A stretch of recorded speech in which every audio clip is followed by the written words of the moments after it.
तो भाई लोग आफ्टर अ लॉन्ग टाइम हम वो काम करने लगे हैं जिसमें हम माहिर हैं और हमें सबसे ज्यादा पसंद है। Theories on the way baby. और आज हम इंडियन सिनेमा में चल रही सारी यूनिवर्सेस में से मेरी और मेरे चैनल से जुड़ी ऑडियंस की favourite universe Lokesh cinematic universe के बारे में बात करेंगे। लियो की ह्यूमंगस सक्सेस सबने एंजॉय की, लेकिन लियो मूवी ने एलसीयू के डायनामिक्स बदल कर रख दिए और ऐसे में अब लियो मूवी के बाद एलसीयू का फ्यूचर काफी चेंज होता नजर आ रहा है। और लियो मूवी के रिलीज के बाद भी काफी सारे बवाल हुए हैं और इसीलिए आज की इस वीडियो में हम बात करेंगे about the future of LCU after the conclusion of Leo. तो without further ado let's get started.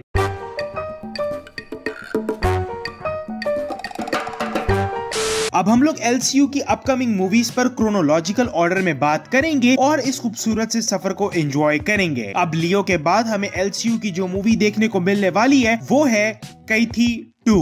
अब देखो कैथी ही वो मूवी है जिससे लोकेश कनगराज सिनेमैटिक यूनिवर्स शुरू हुई थी और एलसीयू का one of the most well written character arc है अपने दिल्ली भाई का। लेकिन अभी के लिए अपने दिल्ली भाई अपनी बेटी के साथ उत्तर प्रदेश में है और वहां पर वो सुकून से अपनी जिंदगी गुजार रहे हैं, लेकिन शायद उनका सुकून और ज्यादा देर तक ना रहे क्योंकि विक्रम के एंड पे रोलेक्स भाई के सामने दो नाम आए थे, विक्रम और दिल्ली, और उसने दोनों पर ही बाउंटी सेट कर दी थी। तो ऑब्वियसली पूरा का पूरा अंडरवर्ल्ड भेड़ियों की तरह दिल्ली और विक्रम पर टूट पड़ेगा और ऐसे में दिल्ली की साइड से सबसे ज्यादा वनरेबल एस्पेक्ट कोई है तो वो है दिल्ली की बेटी, जिसको नुकसान पहुंचाया जा सकता है। और दिल्ली का तो डायरेक्ट कनेक्शन है इंस्पेक्टर बिजॉय से जो कि विक्रम की टीम का हिस्सा है। तो हो सकता है कि इंस्पेक्टर बिजॉय ही वो कड़ी हो जिसकी वजह से दिल्ली और विक्रम आमने सामने आए। और ये भी एक पॉसिबिलिटी है कि पहले तो दिल्ली इस वॉर में आने से मना कर दे, लेकिन जब उसको पता चले कि कैथी 1 के इवेंट्स के बाद इंस्पेक्टर बिजॉय की फैमिली के साथ क्या हुआ है तो वो कहीं ना कहीं खुद को भी इन सारी चीजों का जिम्मेदार माने और इसीलिए वो इस ड्रग फ्री सोसाइटी के कॉज में हेल्प करने को अग्री हो। लेकिन अगर तुम्हें लगता है कि दिल्ली का कनेक्शन सिर्फ इंस्पेक्टर बिजॉय और विक्रम के साथ ही है तो भैया तुम गलत हो, क्योंकि दिल्ली का एक कनेक्शन डायरेक्टली रोलेक्स से जाकर जुड़ता है और वो है थ्रू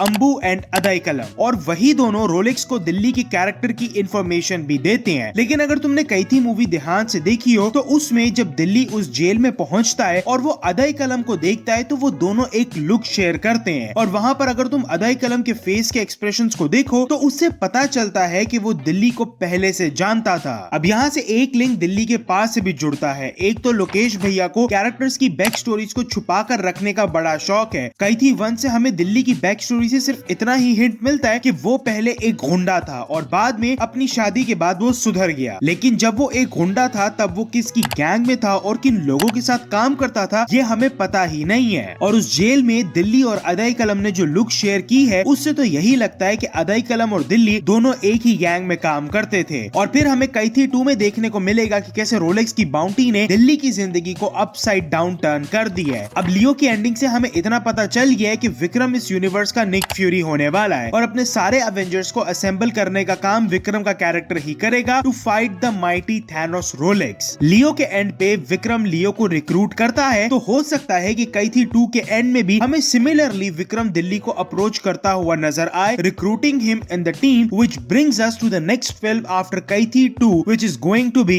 रोलेक्स मूवी। अब भाई देखो ये बात तो लोकेश कनगराज अपने एक इंटरव्यू में क्लियर कर चुके हैं कि रोलेक्स से बड़ा विलन इस पूरी यूनिवर्स में दूसरा कोई नहीं है और इस वक्त विक्रम और दिल्ली की जिंदगी में आने वाला सबसे बड़ा भूचाल भी रोलेक्स ही है। लेकिन हमें रोलेक्स और उसकी बैक स्टोरी के बारे में कुछ नहीं पता और लोकेश कनगराज ने अनाउंस किया है कि वो रोलेक्स की एक स्टैंड अलोन मूवी पर काम कर रहे हैं और मेरा गेस यहाँ पर ये है कि रोलेक्स की स्टैंड अलोन मूवी को कैथी 2 के बाद आना चाहिए because it makes the most sense. आपकी यूनिवर्स के मेन विलन की बैक स्टोरी पता होना तो मस्ट है ताकि आपको उसकी थिंकिंग, उसके मॉरल्स और मोस्ट इंपॉर्टेंट उसके मोटिवेशंस के बारे में क्लैरिटी मिले। और जब आपका विलन रोलेक्स जैसा कैरेक्टर हो तो उस पर एक stand alone film banana he is the best bet. और मेरी थ्योरी यहाँ पर यह है कि हमें रोलेक्स की स्टैंड अलोन मूवी में एक पूरी टाइमलाइन दिखाई जाएगी from the start of Rolex to the present. Vikram 2।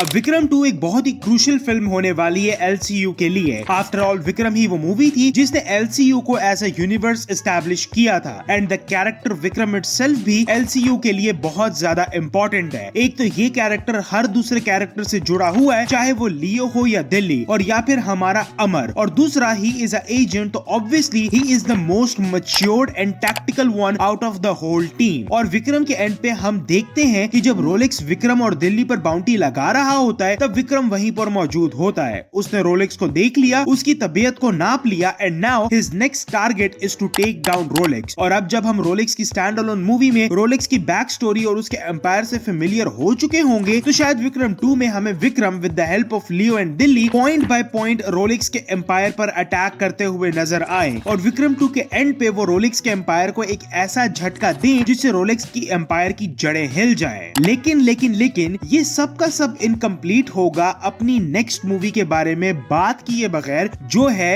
लियो 2। अब लियो ने एलसीयू को वो मच नीडेड बूस्ट दिया था और थलापति विजय की इंक्लूजन इन एलसीयू ने एलसीयू की ऑलरेडी बहुत बड़ी फैन बेस को और ज्यादा बड़ा कर दिया। लेकिन लियो मूवी इन इटसेल्फ जितनी अच्छी थी उसने एलसीयू के फ्यूचर को लेकर उतने ही अच्छे सवाल भी खड़े किए हैं। एक इंटरव्यू में लोकेश कनगराज ने कहा था कि इस पूरी यूनिवर्स का सबसे पावरफुल कैरेक्टर लियो है, लेकिन कैसे? एक टाइम पर उसकी फैमिली अंडरवर्ल्ड को रूल जरूर करती थी, लेकिन करंट टाइम्स में हैरल्ड दास एंड एंटनी दास दोनों मर चुके हैं और दास एंड को कंपनी भी खत्म हो चुकी है। ऐसे में लियो ने और कौन सी आर्मी छुपा रखी है व्यूअर्स को अभी तक नहीं पता। और अभी लियो द कैरेक्टर को लेकर भी बहुत सारे ऐसे सवाल हैं जिनका जवाब मिलना हमें बाकी है। फेक फ्लैशबैक, लियो और अमर का कनेक्शन, लेकिन सबसे इम्पोर्टेंट कि आखिर विक्रम लियो को कैसे जानता था। अब मेरे पास इस पर दो थ्योरीज हैं। पहली तो ये कि लियो को पार्थिबन की फेक आइडेंटिटी का पर्सोना खड़ा करने में अमर ने हेल्प की होगी और अमर ने ही विक्रम को लियो के बारे में बताया होगा। अब लियो और अमर एक दूसरे को कैसे जानते हैं, वो एक दूसरे से कैसे मिले, ये एक बहुत ही इंटरेस्टिंग सब प्लॉट हो सकता है लियो 2 के लिए। और दूसरी थ्योरी ये है कि शायद विक्रम जो कि एक एजेंट है और अपना हर कदम फूंक फूंक कर रखता है, उसने दास एंड फैमिली पर पहले से ही नजर रखी होगी और वो उस फैमिली में चल रहे हर एक डायनामिक से पहले से ही वाकिफ होगा। इसका एक हिंट हमें लियो मूवी में ही मिलता है कि जब हम माया सुंदरकृष्णन के कैरेक्टर को लियो के कैफेटेरिया में देखते हैं। तो लोकेश कनगराज को एक डेडिकेटेड मूवी इस बारे में बनानी होगी जिसमें वो हमें लियो और उसके कैरेक्टर के बारे में क्लैरिटी दे। बहुत स्पेकुलेशंस ये भी हैं कि मंसूर अली खान के कैरेक्टर ने जो स्टोरी सुनाई थी हमें वो झूठी थी और लियो एक्चुअली में इस पूरी स्टोरी का विलन है। और फेक फ्लैशबैक के पॉइंट को सॉलिडिफाई करते हुए 7 स्क्रीन स्टूडियोज ने अपने इंस्टाग्राम पेज पर एक डिलीटेड सीन भी अपलोड किया था मंसूर अली खान का। वैसे तो उनकी और त्रिशा मैम की जो भी कंट्रोवर्सी चल रही है उसके चलते हुए देखना ये भी इंटरेस्टिंग रहेगा कि क्या उनका कैरेक्टर हमें एलसीयू में आगे देखने को मिलता है या नहीं। एक थ्योरी मेरी ये भी है कि शायद लियो का इस ड्रग फ्री सोसाइटी के प्लान से एक पर्सनल कनेक्ट भी हो उसके बेटे के थ्रू। अब लियो मूवी के एंड पे हमें पता चलता है कि लियो का बेटा सिद्धू स्मोकिंग करने लग चुका है, तो क्या पता कि वो आगे जाकर ड्रग यूज करना शुरू कर दे और अपने बेटे की हालत को देखते हुए लियो विक्रम के साथ हाथ मिलाए और जंग शुरू करे इन सारे ड्रग कार्टल्स के खिलाफ। लियो के कैरेक्टर्स को लेकर अभी के लिए सवाल बहुत सारे हैं और जवाब सिर्फ एक,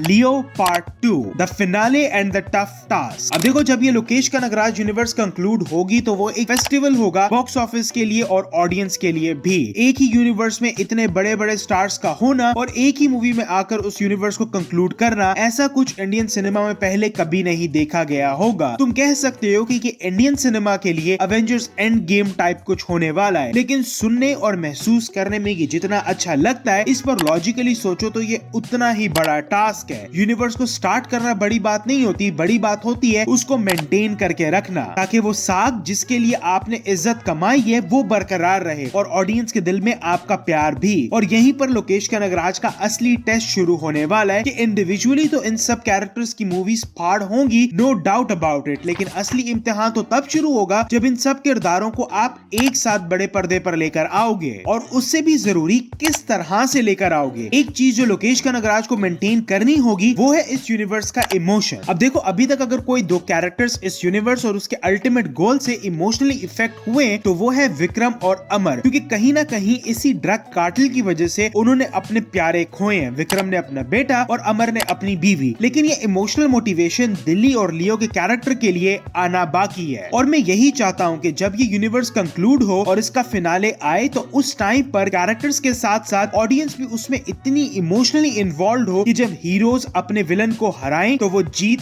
अपनी सी लगे। दी कंक्लूजन। अब भाई देखो, अभी बहुत साल लगेंगे इस यूनिवर्स को कंक्लूड होने में, लेकिन अभी खुशी की बात यह है कि LCU इज रेनिंग सुप्रीम। लियो ने 600 करोड़ प्लस का बॉक्स ऑफिस कलेक्शन किया है, which is a great thing. Lokesh Kanagaraj ने अपना खुद का प्रोडक्शन हाउस ओपन कर लिया है जी स्क्वाड के नाम से, जिसका लोगो भी रोलेक्स के स्कॉर्पियन को रिजेंबल करता है। तो हो सकता है कि वो बाकी प्रोडक्शन हाउसेस के साथ NOC साइन करके इन सारे कैरेक्टर्स और मूवीज को जो डिफरेंट प्रोडक्शन हाउसेस के साथ बिखरी हुई हैं, उनको एक छत के नीचे लेकर आए। LCU एक इमोशन है हमारे लिए और हम इसको इसकी आखिरी हद तक चाहेंगे। तो आज के लिए बस इतना ही। मुझे नीचे कमेंट्स में जरूर बताना कि तुम क्या सोचते हो लियो के बाद LCU के फ्यूचर को लेकर, और तुम कितने एक्साइटेड हो LCU के आने वाली मूवीज के लिए। अपने ओपिनियंस कमेंट में जरूर शेयर करना, और अगर ये वीडियो पसंद आई हो तो लाइक और चैनल को सब्सक्राइब जरूर से कर देना, और बेल आइकन को भी प्रेस करना ताकि मैं जब भी कोई नई वीडियो अपलोड करूं तुम्हें पता चल जाए। और मैं मिलूंगा तुमसे अगली वीडियो में, तब तक के लिए Hasta la vista, baby.